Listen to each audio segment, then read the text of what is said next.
taken off so far as a pop instrument. The greatest instrument. So We need to bring it back. Let's get Kenny G in the studio. I used to hate playing the recorder. I hated it.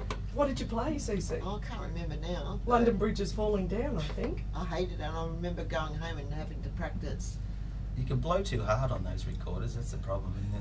You get all these high whistling pitches. Distortion. Yeah. So you ended up on the bass? Yeah. Is that your instrument of choice? Absolutely, I love it. Yeah, well, I walked past at lunchtime at school and heard these two guys in the music room. One was on the drums and one was on guitar.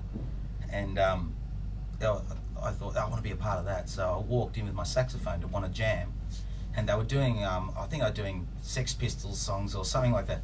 And I played along with the sax, but I couldn't quite hear. It was too loud. My sax wasn't loud enough. So I saw a bass guitar on the ground and picked it up and watched what the guitarist was doing.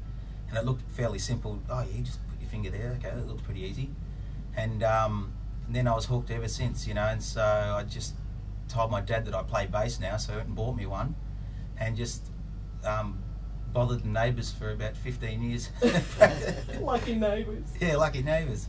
No, and then just listening to, then, you know, when I became at 14, 15, become really passionate about music and, you know, mainly Australian music it's been for me. So that's why I'm so lucky. The people that I've gotten to work with are just my heroes. So I'm just totally in awe, you know, and still am. Like, still, I consider myself more of a fan than an actual musician. So, yeah, so it's, and getting to, yeah, so, you know, listening to music like Cold Chisel and whatnot, and then, you know, Angels and then playing with like Bob Spencer in Royal oh Brit. My God, and Skyhooks. Like, to me, Skyhooks.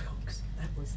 Well, I was about 5 when they came out, so to me, Skyhooks were like an early version of the Wiggles, if you know, like, because it was colour and movement, and it wasn't until later on that I realised how great, you know, wow, these riffs are really great, you know, like, and so I used to try and listen and learn and try and play along with Skyhook songs. And when you get it, you know, when you start getting the song right, you go, wow, I'm getting pretty good here, you know. And then, so years later, getting to sort of meet Greg McCain, I'm absolutely in awe, and, you know, he's a pretty amazing guy. Amazing, and, you know, I just don't know what to say when I talk to the guy. You know, like, thank you so much. You know, what you've created. You probably don't realise how many people you've influenced. You know. So. He played over at the Cherry Bar recently for the Rockford Doc.